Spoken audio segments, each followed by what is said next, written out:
We have Olympic gold medalist John Shuster with us, which is nice. It's got a nice ring to it, doesn't it? It really does. I don't even have Lauren's microphone on over there. I was trying to say, can you should I leave? I mean, no, it's okay. No. It's all good. No, because we had John in here. What is it? A couple months ago, we're talking about a fundraiser, and then I sent you a message on Facebook right before you went, and I was like, "Go for gold," and it was like the dumbest thing I could have said at that point. Because he goes, "Yup, that's the plan." That's kind of why you go to the Olympics, I feel like. But yeah, exactly. But I see where you're going with that, Ken. But I see what you're trying to do. You guys did it.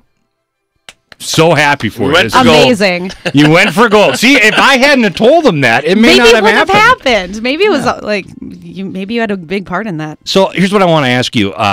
Start off with this, because you were at one point 2-4, and I'm sure this has been asked this 1,000 times. Just humor me, but you're at 2-4, and it was kind of like, oh boy, you got to really win to stay in, and you're going up against Canada, right? Which you guys had never beaten before. Well, we had never beaten them at the Olympics, but our team actually the last time we played them beat them. So prior to the Olympics, so I mean, but at the Olympics, the United States had never beaten Canada in the Olympics ever. Right. So I mean, that goes back to 1998, but. But so I read an article. Now, correct me if I'm wrong, but you were outside of the curling complex, and then you kind of had a moment there, right? Yeah, well, it was. I think I got to that place where I could have that moment because I walked.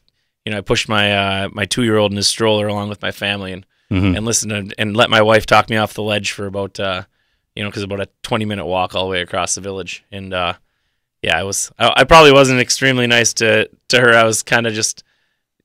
Again, she's one person that I can vent to and not, so it was kind of, she got cheated a little bit, but then when I finally got back to the venue, I just literally sat, there was a grassy knoll, outside of the venue. Right, I was wondering if you're making that up. I'm not making it up. I mean, it's crazy. Outside of the ticketing, there was just this area of grass that was kind of next to the stage that was outside of there and next to the curling venue, and looked at the curling venue, and I'll show you the pictures after, but I even took a couple of pictures. I was like, this is, something that, yeah, I should be here having fun, not be here in misery. So I is that all it took? Yeah, and you know what?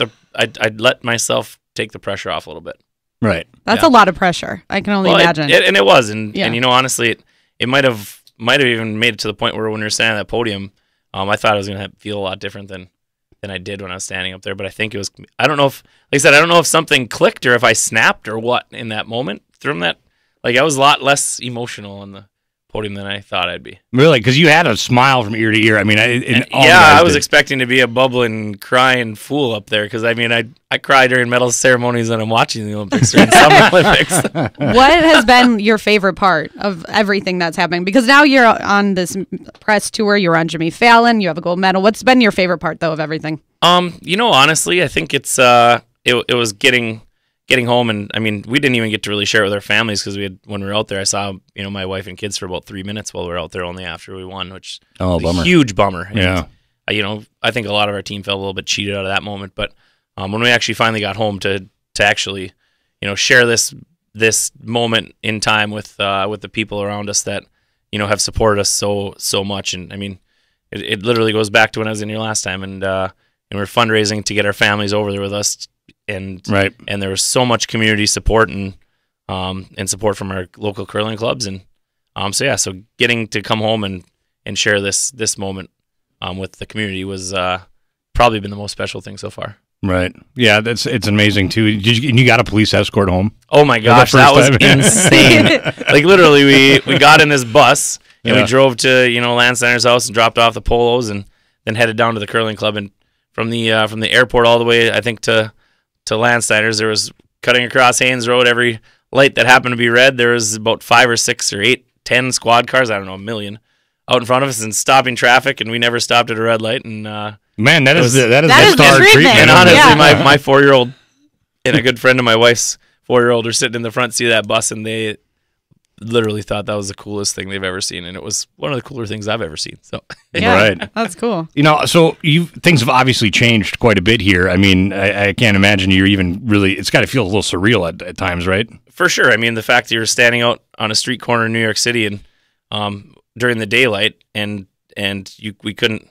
I mean, we literally couldn't go out in public without at somebody every block being like, "You guys are Team Shuster," like.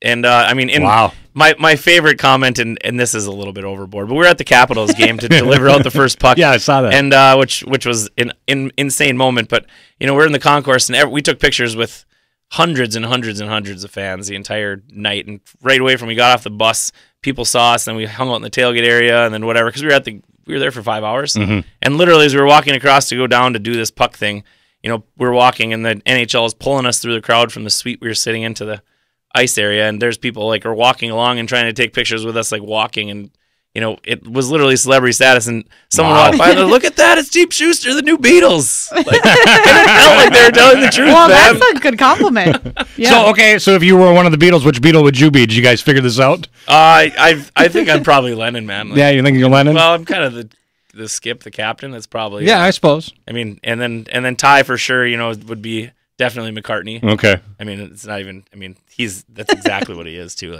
Probably the guy who should be the most famous, but until I die, you won't be, kind of thing. Oh, nice. I don't know. Nice. Ty was seriously he was the best player on the ice those last 5 games and made my life really easy. So, it was a full team effort, and Lance Stanner was the best he's ever been, and that was the most fun part about the experience. We just decided that we wanted to be the best versions of ourselves and enjoy being on the ice with each other, and that's really what we did for those last 5 games. And by the time we got to the semis and the final, and if you actually look back at the video, Canada and Sweden were very uncomfortable on the ice, and we were having a great time. So yeah, you could definitely tell that you guys were cool and collected and had it going for you. Yeah. So I wanted to ask you this, and then you kind of already answered the question before we went on air here. But I mean, such a great story. If you look back at over the years, because I mean, I've known you for 8-9 years now. Before 2010. We talked about that 2010 Olympics, 2014 Olympics, not the best showings. Then you come back and then you have what and use this term carefully, but team reject is a term that when you call the other guys, you want to join my team reject team, right? Yeah, well, I didn't call it but okay.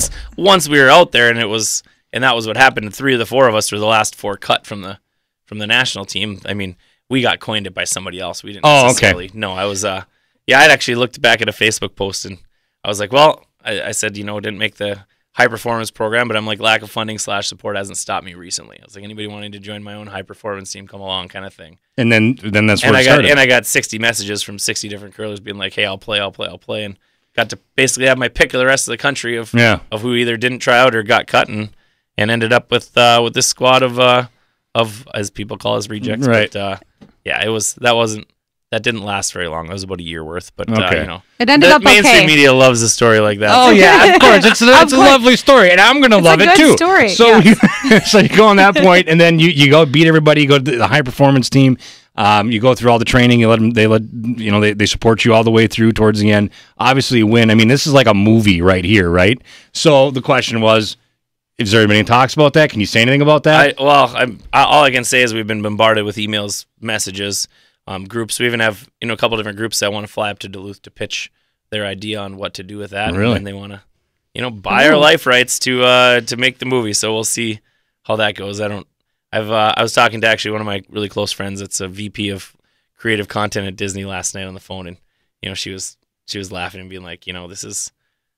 She thinks we're getting a sports agent, but she thinks we also need to have some kind of entertainment agent / lawyer that can guide us in what's real and what's not real and that kind of thing. So things have changed just a tad bit. Yeah. I mean, imagine one day all of a sudden someone's like, I want your life rights. I want to make your movie, blah, blah, blah, about you. Yeah. Yeah. Cool. Who do you want to play you? Yeah, that was my question. That's everybody keeps asking me, but I can tell you who maybe wants to play me because apparently yesterday Paul Rudd was trying to get in contact with me, so I don't know. No kidding. Just casual Paul Rudd. Yeah, that's no big deal. Actually, it's funny. Sean White's people got in contact with our people, and we're like, hey, I know Paul Rudd's people. He's trying to get in contact. Funny. I'm not sure how real that was, but really it happened via an email string yesterday for about an hour. But just take it. I can see. Then radio silence, though. So yeah, well, I'm sure there's a lot more coming. Yeah. Man, Paul Rudd. Wow, I can see that. That'd be good. Yeah.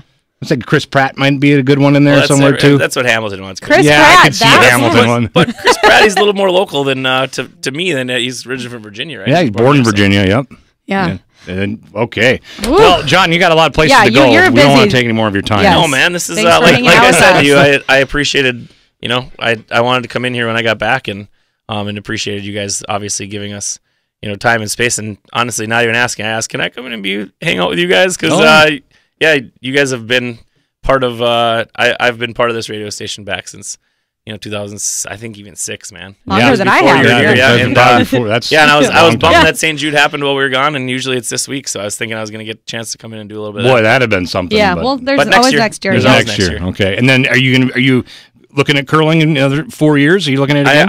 I don't see how it's possible to stop now, I guess. That's a good answer. We're going to have some we're going to have some people actually that help get us to places, I think, moving forward here with sponsors and that kind of stuff. So cool. Great. Hey, if I can finally make a living curling, let's make a living curling. All right. Oh, and we got to answer the last question. He brought the medal, and Ken and I got to touch the medal. Because we were wondering, does he bring the medal around? What do you do with the medal?